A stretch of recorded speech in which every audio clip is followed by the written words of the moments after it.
Semoga Allah selalu membimbingmu, dan biarlah angin menuntun langkahmu.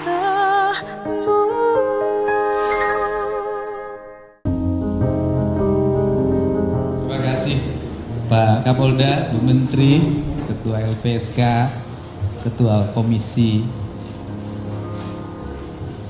HAM Perempuan, Kang Wilham, Ibu, mitra saya, Jessica, teman-teman yang hadir ya pada kesempatan siang hari ini. Pertama, saya mengucapkan terima kasih pada Kapolda Jabar dan seluruh jajaran yang dengan cepat melakukan tindakan untuk melakukan penangkapan terhadap pelaku kejahatan sistemik di luar batas kemanusiaan, Saudara Taufik Hidayat.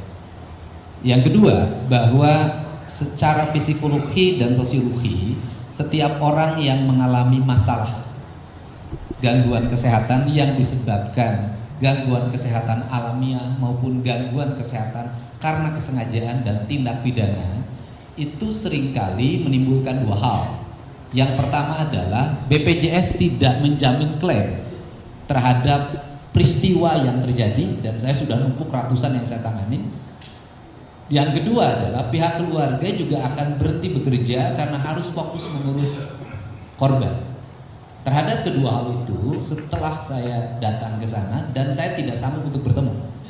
Saya begitu melihat, tadinya sudah gagah pengen ngelihat, pengen ngajak ngobrol, tapi begitu di pintu saya mundur dan minta Bu Doksis untuk ngobrol. Bu Doksis ternyata lebih laki-laki dibanding saya. Kemudian dari situ Pemda Provinsi Jawa Barat sudah memutuskan, pertama, bahwa terhadap korban dijamin seluruh pelayanan kesehatannya sampai sembuh. Berdasarkan catatan keuangan yang saya miliki hari ini, maka dibutuhkan dalam 2 minggu ini sebesar 1 miliar rupiah, dan kami menyiapkannya. Tidak usah lagi cari donasi ke sana kemari, tetapi yang berdonasi dipersilahkan untuk membantu kehidupan keluarganya dan masa depan korban. Yang kedua, terhadap keluarganya, sejak saya berkunjung sampai hari ini, kami pastikan berhenti bekerja, tetap merawat, terjamin kehidupannya. Dua hal itu sudah, sehingga keluarga korban dalam keadaan tenang, minimal tenang, tidak memikirkan kebutuhan-kebutuhan keseharian. Yang berikutnya adalah tindakan untuk ke depan. Cara berpikir kita yang berorientasi uang dan semakin lemahnya aspek tata kelola pemerintahan pada level terbawah itu mengakibatkan AB-nya terhadap setiap peristiwa. Tradisi tamu lapor 1 kali 24 jam hari ini sudah hilang. Rata-rata para ketua RT, para ketua RW tidak memiliki data siapa yang berkunjung. Yang kedua, tradisi membawa identitas pribadi saat menginap hari ini hilang. Bisa jadi identitasnya dihilangkan ketika yang diajak nginep adalah bukan istrinya.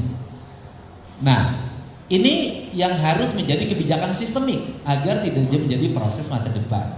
Maka saya pastikan bahwa besok saya akan mengeluarkan surat edaran. Intinya adalah instruksi pada seluruh jajaran RT RW, walaupun itu kewenangannya di bawah Bupati Wali Kota, untuk segera membuat sistem data di RT RW-nya masing-masing. Setiap pemilik kos rumah kontrakan, setiap orang datang ke situ harus difoto, dilampirkan KTP-nya, disetorkan ke sistem data yang ada di RT dan RW. Ini akan memudahkan, karena bukan hanya persoalan ini, persoalan kejahatan terorisme segala macam bisa terjadi karena dan sering ditangkap di tempat-tempat kontrakan. Ini kan penting. Kemudian yang berikutnya adalah bahwa perspektif dalam kehidupan keluarga tidak bicara ini, tapi bicara pelindungan anak-anak kita, apalagi yang di bawah umur. Setiap orang tua harus melakukan pendampingan terhadap anaknya ketika anaknya berkomunikasi, berjalan, atau ada yang dikunjungi oleh pihak lain, karena itu masih di bawah perwalian, bagian di bawah perwalian, dan orang tuanya wajib untuk mendampingi. Sehingga hari ini kita melihat begitu bebasnya banyak sekali pasangan yang masih kadang di bawah umur tanpa pengawasan orang tua. Ini untuk kepentingan yang lain. Untuk yang terakhir, saya pernah menyampaikan sayembara Siapa yang bisa melihat wajahnya melaporkan saudara Taufik Hidayat akan dikasih 250 juta. Dan ternyata berdasarkan penjelasan dari Fakapolda, sayembara ini memiliki efek psikologi terhadap tersangka, yaitu dia pergi kemanapun merasa banyak orang yang mengawasi, sehingga dia mengalami kebingungan. Karena mengalami kebingungan, maka dia balik lagi ke Bandung, dan setelah di Bandung akhirnya bisa ditangkap. Kita hentikan dulu. Baik, Baik. Selanjutnya, karena yang melakukan penangkapannya adalah Polda Jabar, maka pemenang sayembaranya ada Polda Jabar. Dan Pak Kapolda telepon saya, kan tidak mungkin Polda Jabar menerima sayembara, sehingga meminta pada saya, sudah nanti kita serahkan pada keluarga korban untuk bekal masa depannya. Untuk itu saya mengucapkan terima kasih, mohon maaf bagi masyarakat yang tidak berani untuk melaporkan secara resmi, sehingga tidak kebagian 250 juta. Terima kasih. Assalamualaikum warahmatullahi wabarakatuh. Dan saya menyerahkan ini Pak pada Bapak. Udah, terima kasih. Assalamualaikum warahmatullahi wabarakatuh. Terima kasih Bapak Gubernur. Ini menindaklanjuti apa yang disampaikan oleh Pak Gubernur. Nanti sudah hadir juga pihak keluarga di sini. Nanti sesuai dengan tadi amanahnya, kita akan langsung serahkan kepada pihak keluarga. Ada pihak keluarga ya Pak?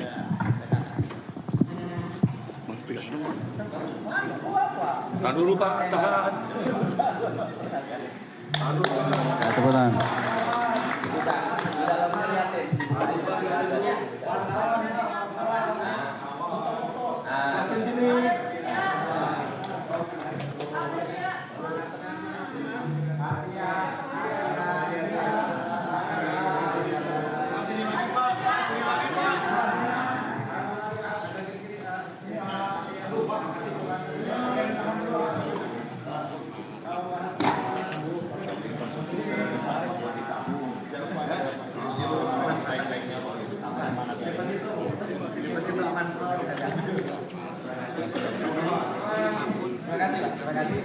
Rekan-rekan media,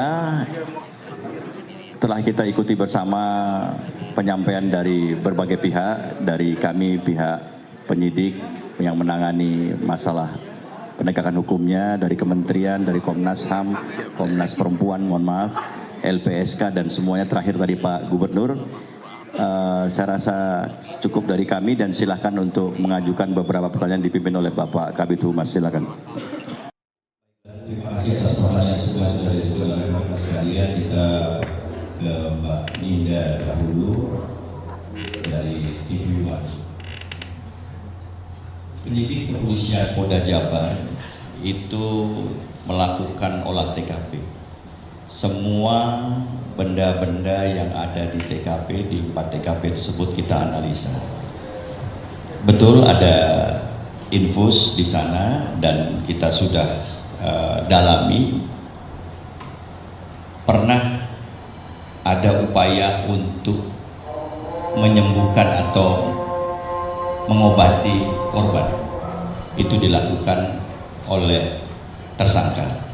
Ini tentunya kita akan tindak lanjuti ke depan, apakah ada orang yang membantu, apakah dia sendiri, dan kita akan konfirmasikan juga ke pihak korban. Itu yang pertama. Mengenai tato, saya sendiri belum pernah melihat itu tatonya, tapi saya mendengar bisikan-bisikan ada tatonya. Semuanya kita dalami, tetapi kalau tidak ada hubungannya dengan perkara atau peristiwa pidana, tentu kita agak abaikan, gitu ya. Tidak kita mendalami seluruhnya, tetapi yang terkait dengan substansi persangkaan yang akan kita tuduhkan, itu yang kita kejar, ya Mbak Nidia. Kemudian untuk kekerasan seksual, kita kemarin dalam gelar perkara kita ini, kita sangat ingin mencari sebanyak-banyaknya. Ini alhamdulillah, mungkin tadi Pak Direktur belum menceritakan, itu sudah dilakukan pemeriksaan oleh dokter objin kalau tidak salah. Ini kami belum lihat hasilnya, ya. Tetapi dari hasil interview korban mengatakan berhubungan sebagaimana biasanya, tapi untuk dari segi kebidanan dan kandungan ini kami belum mendapatkan hasil. Kira-kira gitu Mbak Lydia. Kemudian yang kedua, kalau memang kita nanti setujui, silahkan nanti kita tayangkan kembali untuk yang bersangkutan tampil sebagai tersangka untuk memberikan apa itu ya pernyataan. Beberapa pertanyaan atau pemeriksaan yang bersangkutan mengakui, membenarkan bahwa tersangkalah pelaku kekerasan tersebut. Dari situ kita melihat dan kami cocokkan juga dengan beberapa informasi dari psikologi mungkin yang tidak bisa diungkapkan langsung. Ya, karakter tersangka seperti itu. Dan tambahan lagi, ini tersangka temperamental. Kami memeriksa orang tuanya, jadi beberapa kali kalau yang bersangkutan itu sesuatunya tidak dipenuhi, pernah suatu hari balik ke rumah tidak mendapatkan makanan yang ada di rumah sesuai harapan, itu bapaknya dicari ke sawah itu dan dipukul. Ini perilakunya, jadi kita bisa menyimpulkan memang cukup temperamental, emosional. Ada kebiasaan juga mengkonsumsi alkohol. Kemudian korban menyatakan atau memberikan keterangan dan termasuk tersangka cemburu yang besar. Kemudian yang kedua, kekesalan terhadap pekerjaan. Jadi pekerjaannya adalah seorang debt collector. Mungkin kalau mengalami kesulitan dalam melakukan pekerjaan, ya salah satu kecekcokan pelampiasannya yang sepertinya korban. Itu yang dilakukan. Nanti pernyataan ini kita sepakati, nanti silakan kita berikan kesempatan. Kemudian dari BBC Mbak Yuli, kami membuka ruang. Kita sudah berdasarkan data kita sudah dapat 1, tapi sudah divonis 1 tahun 4 bulan yang kekerasan tahun 2000. Silahkan, ini waktu yang baik untuk menyampaikan kepada semua masyarakat yang mengalami kekerasan yang dilakukan oleh tersangka itu, silahkan dilaporkan kepada kami. Kondisi kejiwaan juga begitu, kita sudah tadi, makanya kita panggil Mbak Amelia ini semuanya, tapi mungkin hasilnya tidak bisa kita sampaikan di publik karena kita ada aturan-aturan yang membatasi informasi tersebut. Mengenai tren kejahatan mungkin dari Komnas Perempuan, dari pertanyaannya, silakan. Fauzi dari Republika, terkait pasal untuk tersangka begitu, apakah bisa seumur hidup atau kemana nanti? Itu saja, terima kasih. Baik, sekaligus satu lagi izin Bapak Insan dari Metro TV mau nanya juga Pak, saya mencoba menelusuri terkait dengan aktivitas pelaku yang katanya sebagian orang mengaku pernah mengetahui tersangka itu dikenal sebagai sales untuk membantu pencairan pay letter. Mereka mengaku pernah mencoba untuk bersama dengan tersangka. Terkait dengan harta yang hilang dari korban, apakah ada informasi terkait tersangka ini melakukan kekerasan karena terjerat hutang? Karena beberapa masyarakat mengaku sempat mencoba mencairkan pay letter dan ada juga keterangan bahwa akun pay letter korban ini dipakai oleh tersangka. Terima kasih Pak. Baik, terima kasih dua media dari Republika dan juga Metro. Selanjutnya kami persilakan kepada Bapak Kapolda. Terima kasih Kang Fauzi dari Republika. Mengenai ancaman hukuman, kami kepolisian Jawa Barat ya memahami peristiwa yang terjadi. Ini peristiwa cukup sadis yang dilakukan oleh tersangka. Saya melihat tayangan atau foto yang bersangkutan sebelum peristiwa, dan saya melihat saat ini kondisi korban cukup memprihatinkan. Kita akan melakukan hukuman seberat-beratnya, memaksimalkan. Oleh sebab itu kami kemarin melakukan gelar perkara, kami mencoba mengumpulkan semua. Ada beberapa 4 pasal dan kami lapis lagi dengan pasal residivis untuk lebih memperberat lagi, dan kami pasangkan dengan kumulatif. Jadi nanti dikumpulkan semua itu hukuman pasal 1 dan pasal yang berikutnya sehingga mendapat dikumpulkan. Dukung kami, kawal terus supaya ini dapat dituntut dan diputus dengan hukuman yang seadil-adilnya sesuai dengan ketentuan hukum yang ada. Ya Pak Fauji, seperti itu. Dan kami juga lagi sedang mendalami satu tadi itu kekerasan seksual, ini juga belum selesai karena hasilnya belum ada. Kemudian juga kami tadi tidak mengungkapkan bahwa ini adalah penganiayaan berencana. Jadi banyak yang akan kami lakukan terhadap tersangka mengenai apa yang telah dilakukannya tersebut. Kemudian dari Pak Insan dari Metro TV, terima kasih atas informasinya play letter.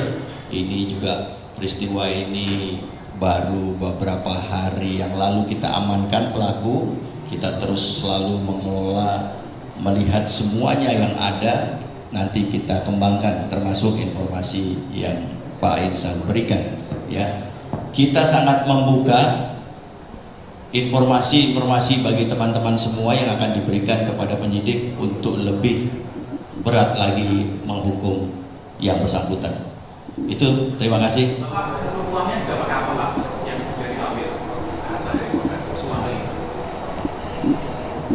Terakhir kemarin kami melihat ada penarikan dana dan itu jadikan barang bukti. Ada buktinya, uangnya ada di, nanti bisa dilihat. Sementara itu ya, terima kasih. Tersangka Pak. Tak. Oke, senyum dong. Gid. Apa perasaan? Senyum dong, oke. Jangan nunduk.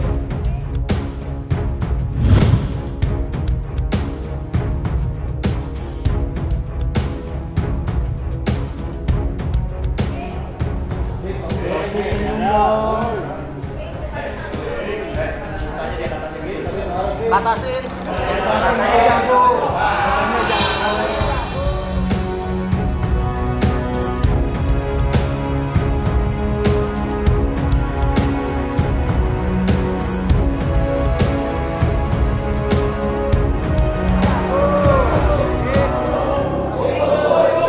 Motor gua telat 2 bulan nih, Be.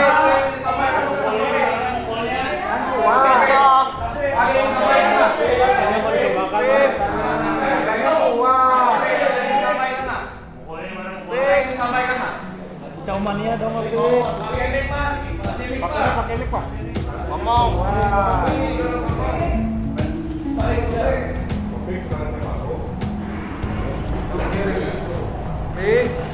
Ngomong, Bik. Saya minta maaf. Semua atas yang saya lakukan, saya salah. Saya menyesal, saya minta maaf. Kenapa kok tega banget sih?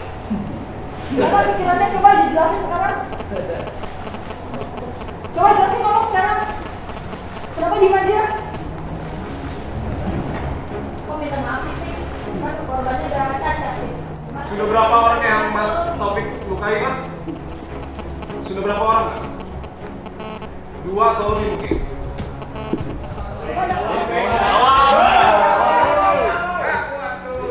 Silakan Mas. Suaranya. Silakan Mas, jawab Mas juga. Jangan. Jangan nangis. Berani sama cewek. Katanya jago. Silakan dijawab Mas. Silakan Mas. Nangis. Pak Gubernur mungkin ada yang mau disampaikan.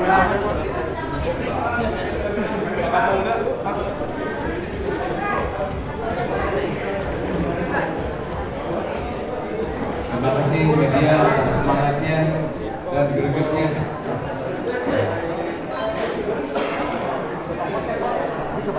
Pihak keluarga mungkin ada yang mau disampaikan, Pak. Pak, pihak keluarga, Pak.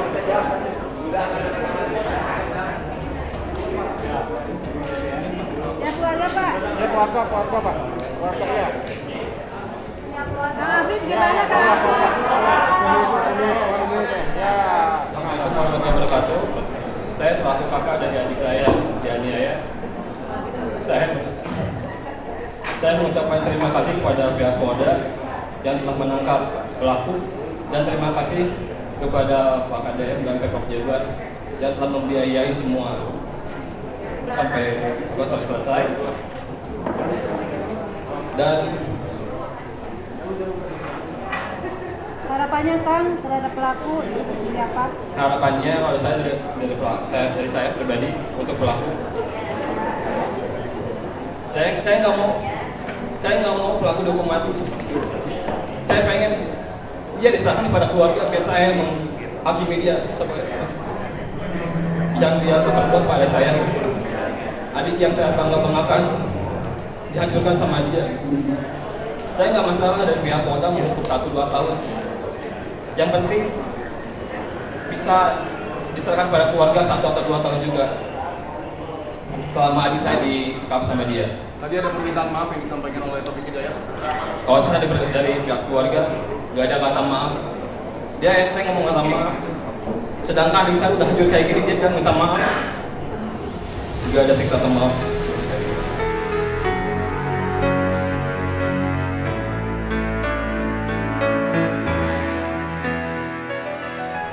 Mungkin Pak izin tadi mau disampaikan Pak. Assalamualaikum semuanya. Saya juga sebagai orang tuanya nggak ada kata yang maaf ya saya anak dia. Saya dendam selama sampai mati, saya dendam sama. Saya nggak mau anak saya diperlakukan seperti itu. Sakit, lebih sakit dari anak saya. Yang jalannya kita ya minta dukung seberat-beratnya.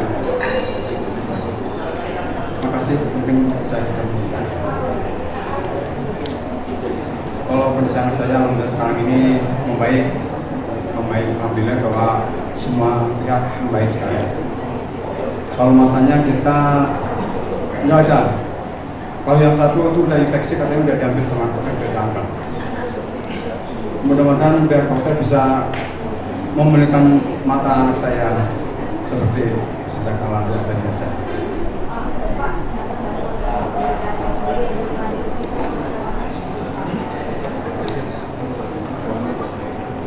Ya, tolong dari PAN tentang biaya anak saya untuk bantu sedangkan kita masih banyak perjalanan saya ingin buat anak saya semuanya. Duduk ya Ayah. Makasih ya.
Saya lihat tanggapan tadi tersangka begitu Pak.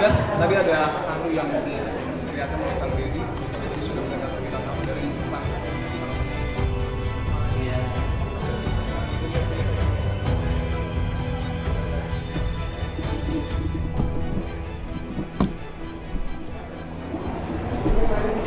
Setiap orang yang punya adik perempuan atau anak perempuan pasti memiliki efek psikologi yang kuat.